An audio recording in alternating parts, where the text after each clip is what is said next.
Well, when the oil crisis hit in the 70s, Canadians were used to driving basically Dodge Darts. Bigger engine cars, a lot of cars had big V8 engines, those Mac Tech covered station wagons. We used to go on vacation. And all of a sudden, gasoline was like twice as expensive as it had been. And somebody took a look at, hey, that little Honda Civic over there, that thing gets like 45 miles to the gallon and it never breaks. Maybe these little funny little foreign cars have something going for them after all.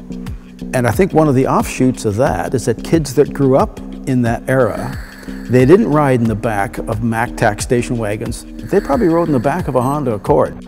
Just like kids in the 50s had Deuce coupes to modify and turn into something a little cooler, a little hotter than Dad drove.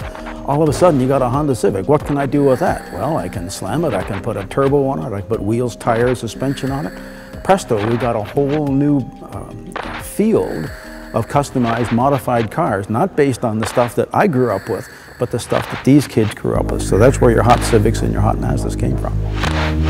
The guys in the muscle cars, they were kind of different. They'd look down at little Japanese cars, right? They laughed at rice rockets, rice burners, whatever they call them.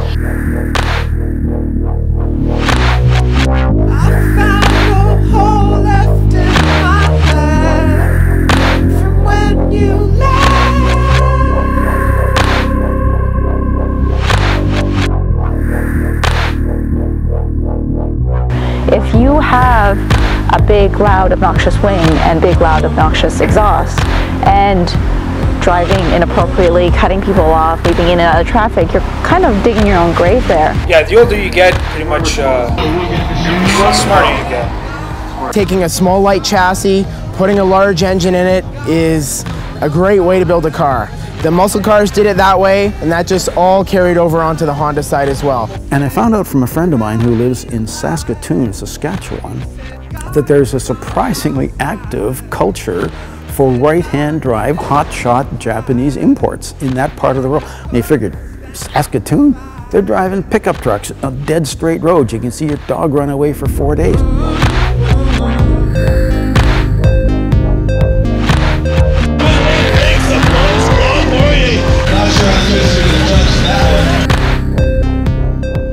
If someone starts driving, their buddy who's here with them will pretty much tell them to shut up.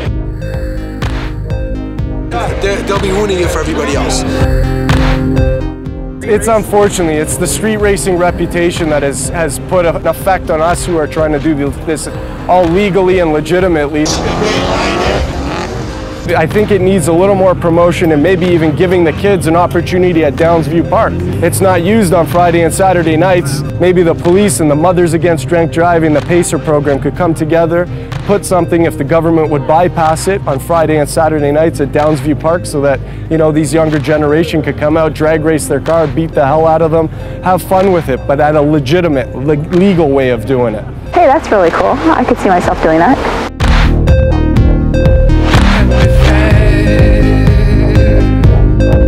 I love cars. I live, I breathe cars. It's my life.